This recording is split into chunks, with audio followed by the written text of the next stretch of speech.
तो ये अपने पास पीएनपी और एनपीएन दो तरह के ट्रांजिस्टर।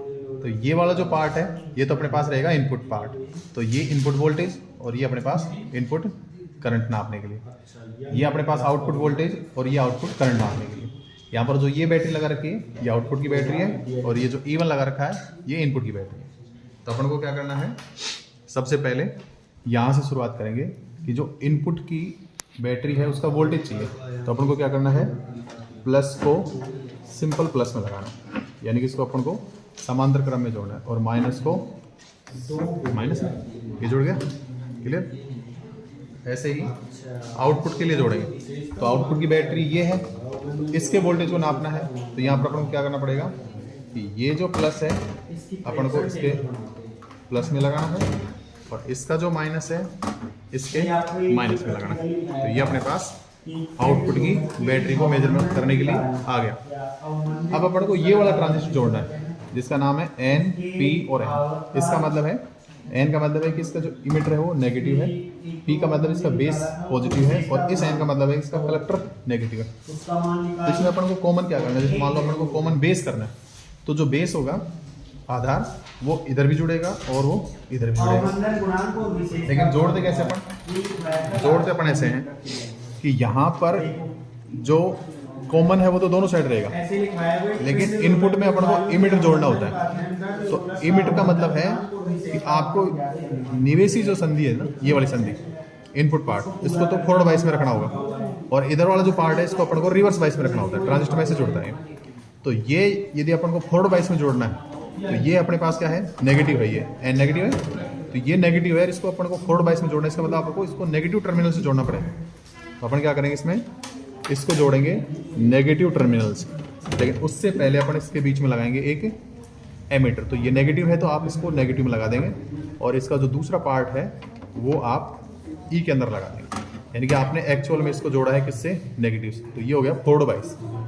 ऐसी संधि को करना है रिवर्स वाइस।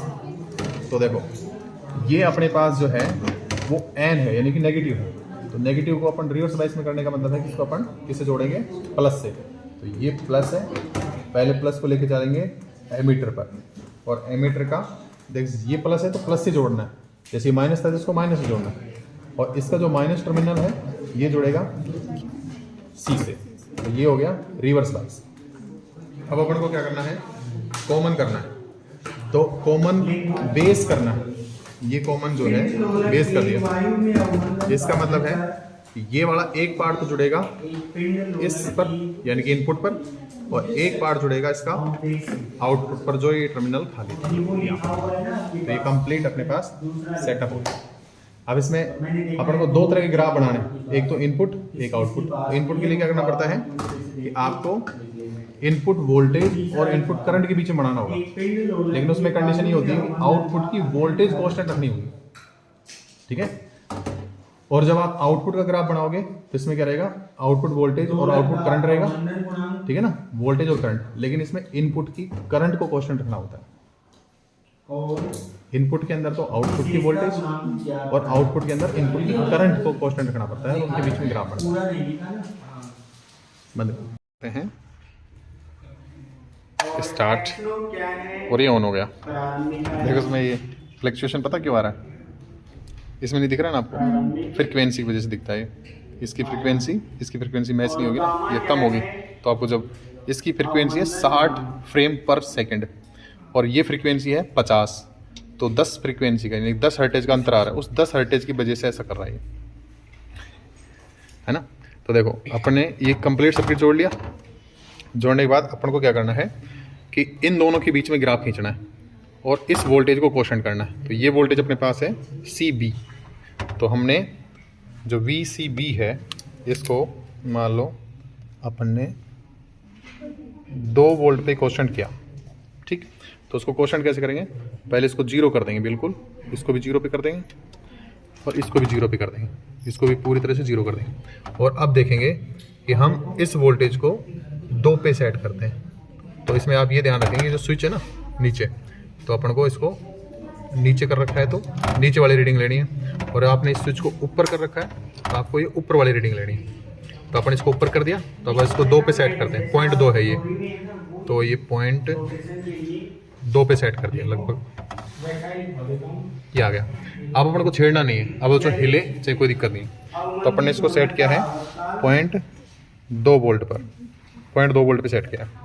अब यहाँ से देखो, अब इसको काम में लेना, तो अपन को ये डिवाइड करना है कि ये जो वोल्टेज है, देखो यहाँ पर जो स्विच है वो नीचे की तरफ है। नीचे की तरफ का मतलब है कि ये जो वैल्यू होगी ना ये 10 तक जाएगी, और यहाँ पर ये ऊपर की तरफ है, यानी कि मिली, यानी कि ऊपर वाली रीडिंग आपको नोट करनी है। तो अपने पास ये 10 हैं, तो आप इसमें 2-2 का अंतर ले सकते हैं। जैसे कि आपने इसको 2 वोल्ट पे सेट किया सबसे पहले,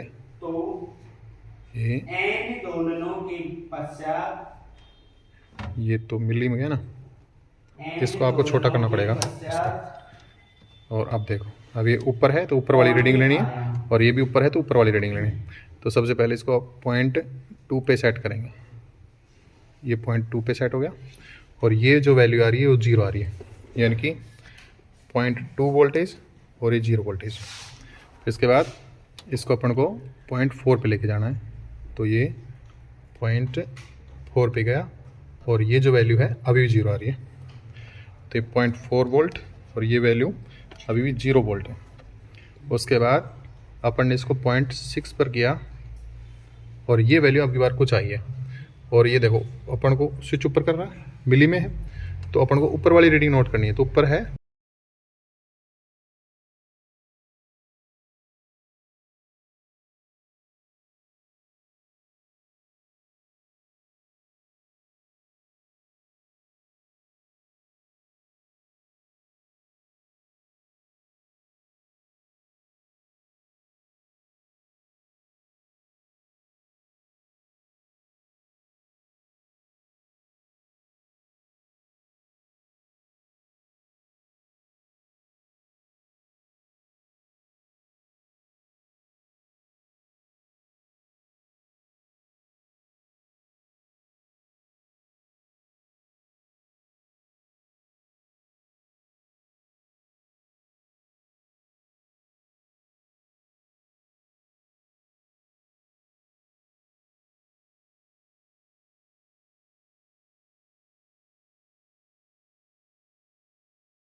यानी 28, ये अपने पास है 6 वोल्ट, 8 पे था ये 8 पे है, और ये आ रहा है आपके कितना 28.0 वोल्ट के लगभग।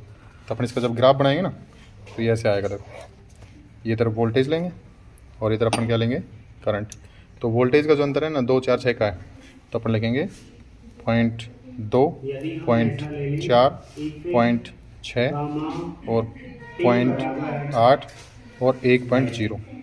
और इधर जो ये है ये लगभग 30 तक है, तो 30 तक है तो अपन 5 का अंतर ले लेंगे, 5, 10 और ये 15, ये 20, ये 25 और ये 30।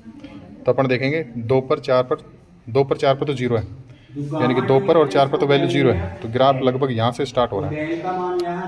उसके बाद 6 पर 2.5 है, तो 6 पर है 2.5 जो कि यहाँ से होगा, और उसके बाद है 0.8 पर 12, तो 0.8 पर है 12 होगा लगभग यहाँ से, ये यहाँ से। उसके बाद फिर 1 पर कितना 28, तो ये आ गया 28। तो ये ग्राफ ऐसे आता है अपने पास, और यहाँ पर लिखेंगे कि VC जो B है वो हमने 0.2 वोल्ट पे सेट किया। ये अपने पास है इनपुट करो, इनपुट के लिए। और आपको रेजिस्टेंस चाहिए तो आप यहाँ से कोई भी 2 पॉइंट ले लेंगे, जैसे कि अपने ये पॉइंट लिया और ये पॉइंट लिया, इसको अपने इधर मोड़ेंगे और इसको इधर मोड़ देंगे। तो ये जो अंतर होगा ये तो डेल्टा E का अंतर है, और ये जो अंतर आएगा ये डेल्टा V और EB का, EB का। तो इनपुट जो रेजिस्टेंस आएगा वो रहेगा डेल्टा VEB बटे में डेल्टा IE, और कांस्टेंट है VC और B। ये वैल्यू आपके पास आ जाएगी।